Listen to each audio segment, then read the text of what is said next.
Buenos días, mi nombre es Carlos Bolívar y le vengo a hablar sobre los actos procesales. Los actos procesales están contenidos en el artículo 151 hasta el 156 del Código Orgánico Procesal Penal. Dentro de ellos tenemos que son aquellos actos que son emitidos por un juez y el idioma principal es el castellano.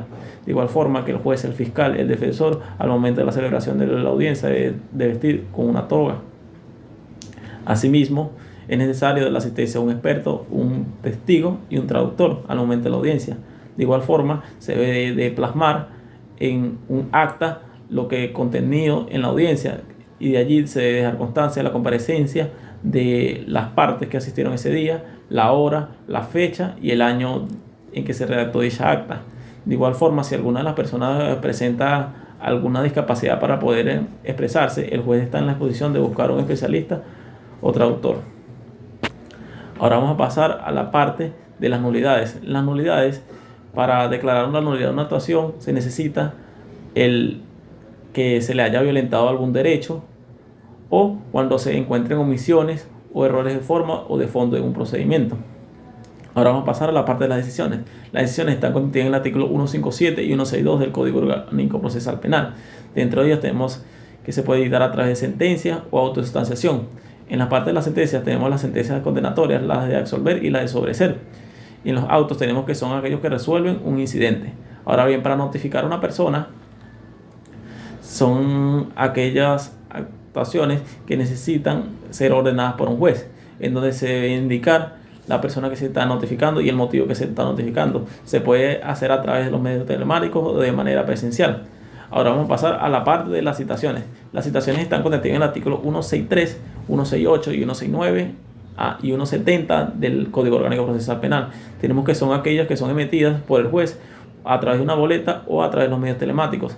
Se citan a la víctima, al experto y al testigo o al traductor para que asistan y allí se le indique en dicha boleta la hora y el día en que deben de asistir al dicho tribunal. Ahora bien, vamos a pasar a las citaciones de los militares y los policías que se encuentren activos. Dichas citaciones o notificaciones se pueden hacer a través de su superior jerárquico, que debe, una vez que se ha notificado dicho funcionario, debe remitir ante el tribunal dicha notificación. De igual forma, se pueden notificar a través de los medios telemáticos o de manera presencial. Finalmente, para certificar dicha boleta debe ser entregada a la secretaria.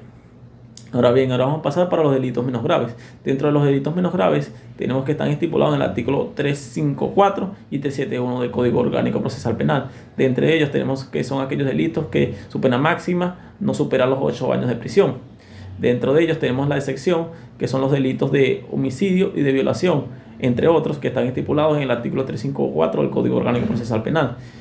Ahora bien, al acusado se le puede dictar unas medidas cautelares, sustitutivas o de la privación de la libertad. Y el Ministerio Público, si tiene indicios suficientes a realizar la imputación, se debe de demostrar en la audiencia. Ahora bien, ahora vamos a pasar a los principios de oportunidad y de acuerdo reparatorio. Tenemos que son aquellos que solicitan y se acuerdan en la audiencia, donde se formulan las alternativas a la procesión del proceso indicada en el artículo 357 del Código Orgánico Procesal Penal y se rigen por las normas de procedimiento ordinario. Ahora bien, vamos a pasar por las fórmulas de alternativas a la procesión del proceso. Estas están estipuladas en el artículo 358 del Código Orgánico Procesal Penal. Tenemos que son aquellas alternativas a la prosecución del proceso y se acuerdan en la fase de preparación y solicita al acusado que debe de admitir los cargos que se le imputan. De igual forma, el acusado debe de presentar una oferta de reparación social, que puede ser material o de trabajo comunitario. Y el juez decide cuál de dichas ofertas es la que se procede.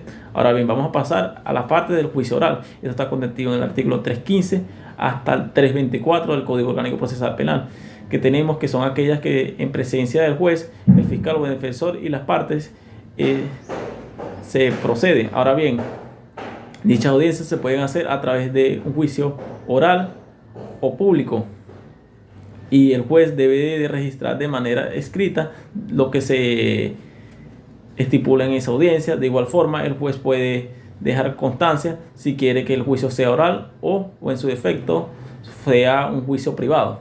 Bien, vamos a pasar al siguiente punto, que es el procedimiento abreviado, en donde el Ministerio Público propone que los delitos fueron cometidos en fraganti. De igual forma, el aprendido debe pasar a manos del Ministerio Público, que tiene 36 horas para presentarlo ante el juez de control, y se solicita cuando hay indicios suficientes para imputar a dicho ciudadano. Asimismo, el juez lo aplica y lo envía a la causa al tribunal de juicio. Ahora bien, vamos a pasar al siguiente punto, que es el procedimiento de admisión de hechos, que se realiza en la audiencia preliminar antes de la recepción de pruebas, y el acusado solicita y admite los hechos, o sea, admite los delitos que cometió. Asimismo, pide que se le aplique la pena correspondiente, y el juez debe de rebajar desde 1/3 hasta la mitad de la pena, o en excepciones en los casos de violación o de violencia que están estipulados en el artículo 375 del Código Orgánico Procesal Penal, que solo se le rebaja 1/3 de la pena. Muchas gracias por escuchar mi exposición.